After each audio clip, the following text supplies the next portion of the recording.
Bonjour à tous, bienvenue dans ma chaîne. Dans cette nouvelle vidéo, je me présente, je suis Ken et je suis ingénieur électrotechnicien.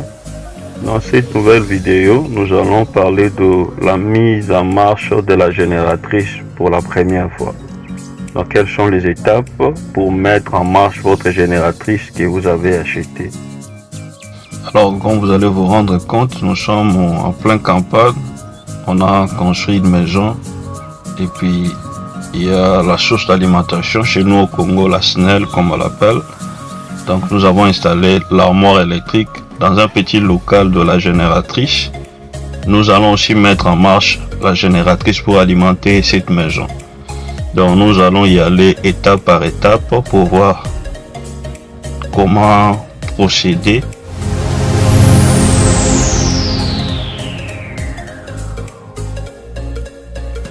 La première étape consiste à faire une inspection extérieure de la génératrice.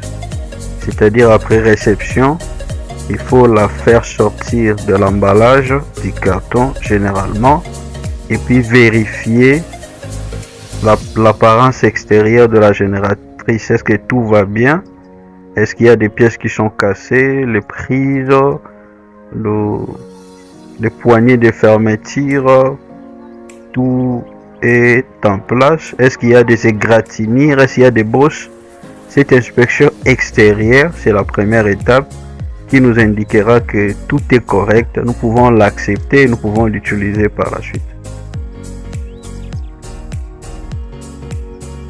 La deuxième étape consiste à lire et comprendre les manuels d'utilisation de la génératrice. Alors chaque génératrice a des instructions spécifiques en elle. Ici nous allons passer à revue le manuel d'utilisation de notre génératrice. À la première page, information, c'est la présentation de la génératrice, les noms, la marque. C'est une génératrice à diesel mais aussi à fonctionnement silencieux. Ensuite vient la page de la sécurité. On nous montre qu'il y a risque d'électrocution, risque de se brûler. Il faut que la génératrice soit connectée à la mise à la terre. Il ne faut pas avaler la fumée de la génératrice. Une autre page parle de la prudence qu'on devait avoir lorsqu'on utilise la génératrice. Par exemple, utiliser la bonne section de câbles électriques qu'on va brancher sur la génératrice et garder la génératrice hors la portée des enfants.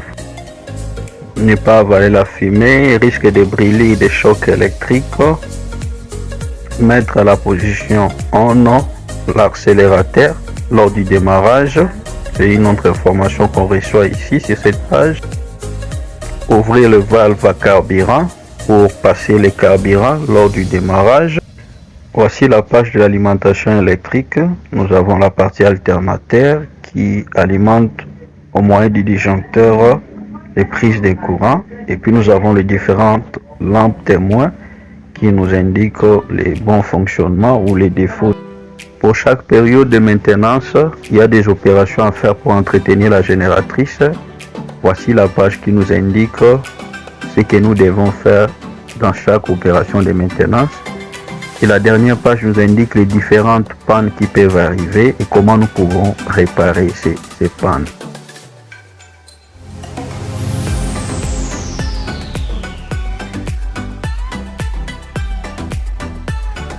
Pour l'inspection à l'intérieur de la génératrice, il faut chercher à déceler tout signe visible de dommages ou désirs à l'intérieur de la génératrice. Il faut vérifier s'il y a les composants qui sont déchirés, des vis ou des écrous qui ne sont pas bien fermés et s'assurer que toutes les connexions sont sécurisées. Cela inclut aussi la vérification du niveau d'huile, la vérification de la valve à carburant, aussi la vérification des accessoires qui viennent avec la génératrice comme le filtre de carburant de réserve, le filtre à air, support pour le déplacement, le transport, la manutention, le clé pour le dépannage ou l'entretien de la génératrice, filtre à huile, les fiches mal.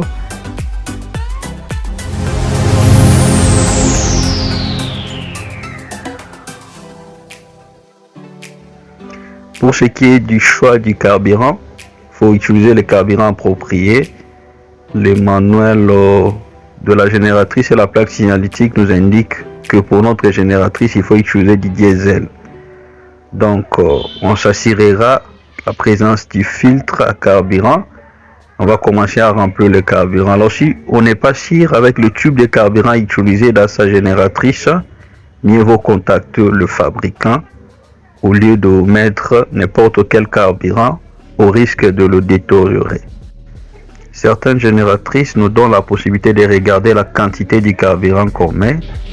On fera attention et on va essuyer les carburants qui risquent de se répandre lors du remplissage.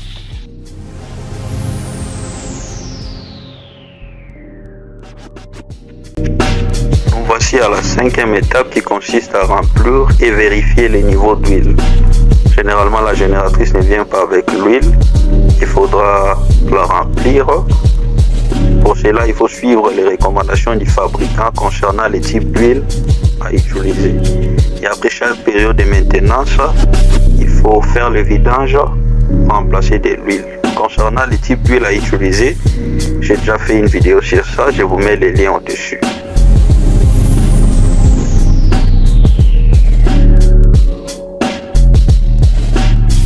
Pour ce qui est de la vérification de la batterie, si votre génératrice en est équipée, vous devez vous assurer qu'elle est chargée.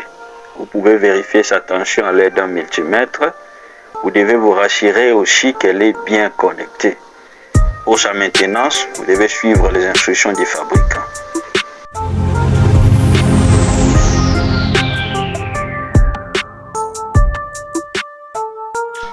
Pour ce qui est de vérification de filtre à carburant, à air et à huile, avant le démarrage de la génératrice, toujours s'assurer de la présence et de l'état correct de ces éléments. D'après notre modèle de génératrice, voici là où se trouve notre filtre à air. Nous allons essayer de l'ouvrir et de vérifier si il est vraiment à l'intérieur avant de procéder au démarrage de notre génératrice.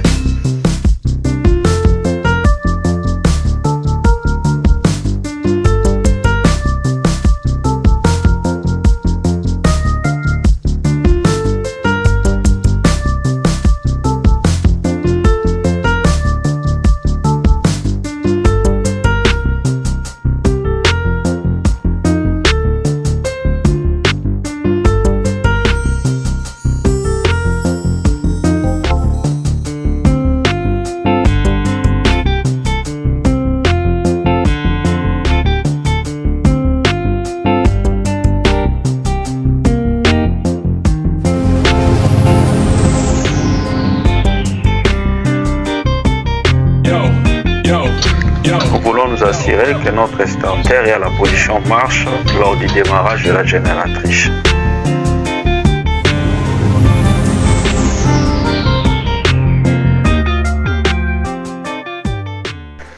Une fois tous ces préparatifs nécessaires effectués, nous allons suivre les instructions du fabricant pour démarrer la génératrice.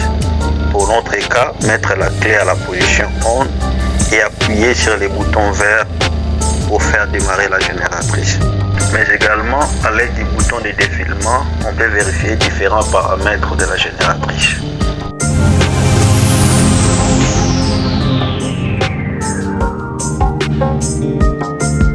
Une fois le démarrage fait, il faut porter une attention particulière à la génératrice lors de son premier démarrage. Il faut écouter attentivement, peut-être qu'il y a un son inhabituel. Il faut surveiller, est-ce qu'il y a beaucoup de fumée, est-ce qu'il y a des vibrations excessives. Et si vous remarquez des problèmes, il faut immédiatement arrêter la génératrice et chercher à résoudre les problèmes.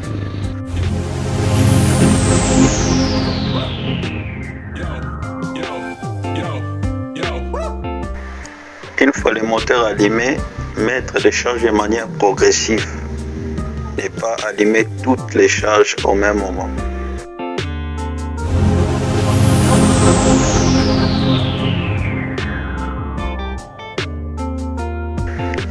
Autre détail important, il faut laisser passer 5 à 10 minutes avant de commencer à mettre les charges. Regardez les tableaux de bord de la génératrice et s'assurer qu'il n'y a pas de voyant qui indique un défaut. Tout marche correctement. Faire attention aussi au régime du moteur, s'assurer que le moteur fonctionne correctement.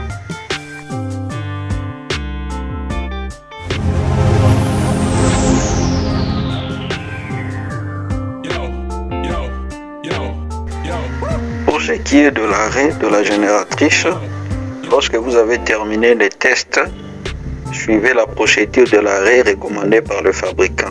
Cela peut impliquer de laisser la génératrice fonctionner sans charge pendant quelques minutes pour qu'il refroidisse avant de l'éteindre.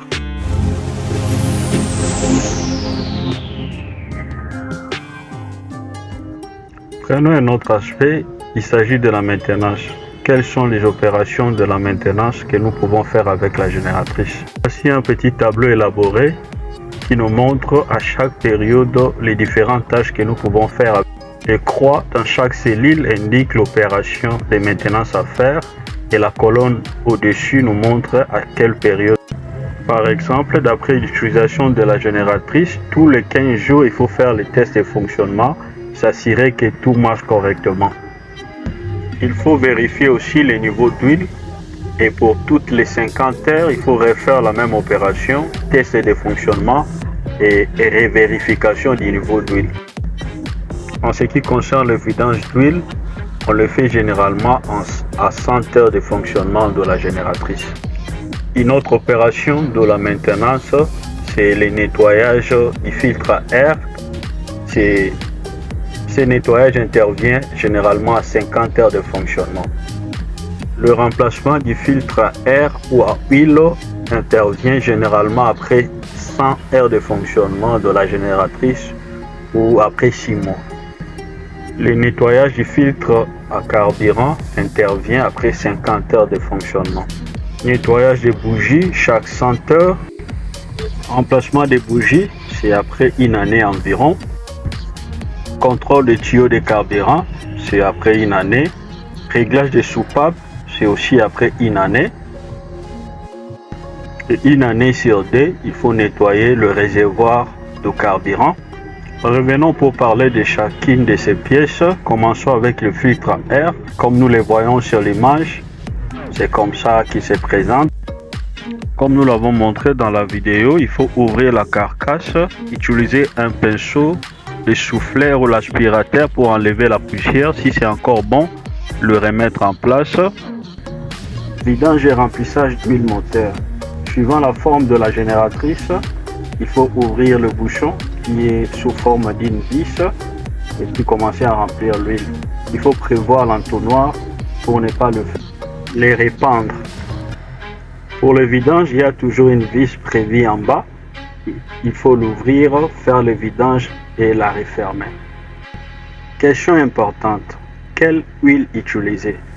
Pour améliorer la performance de votre moteur, nous recommandons une huile multigrade 15W40 au lieu simplement d'utiliser une huile monograde comme SAE 40.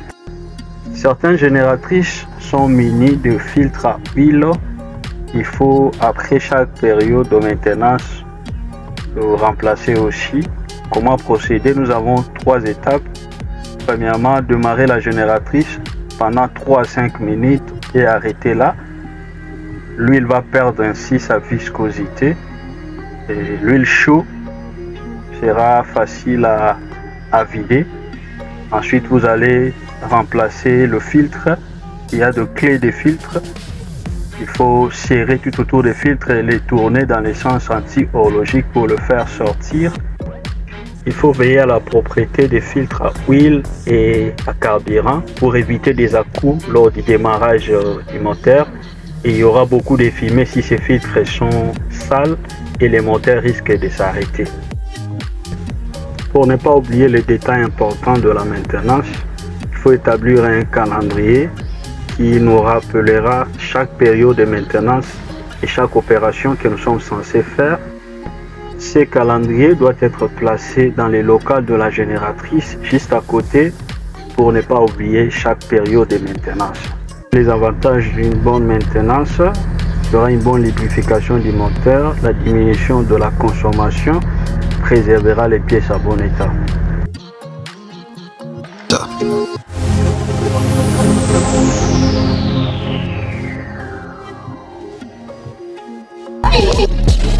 Parlons maintenant des consignes de sécurité de la génératrice.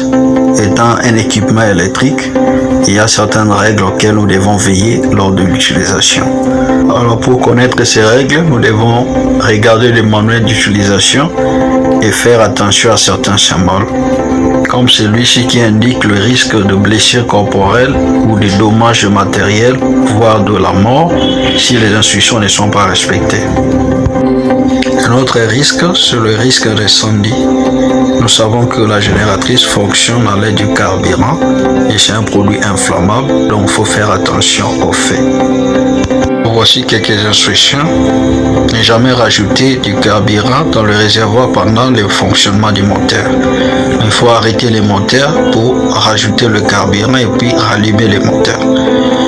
Alors s'il y a du carburant qui se déverse ou de l'huile, nettoyer avec un chiffre.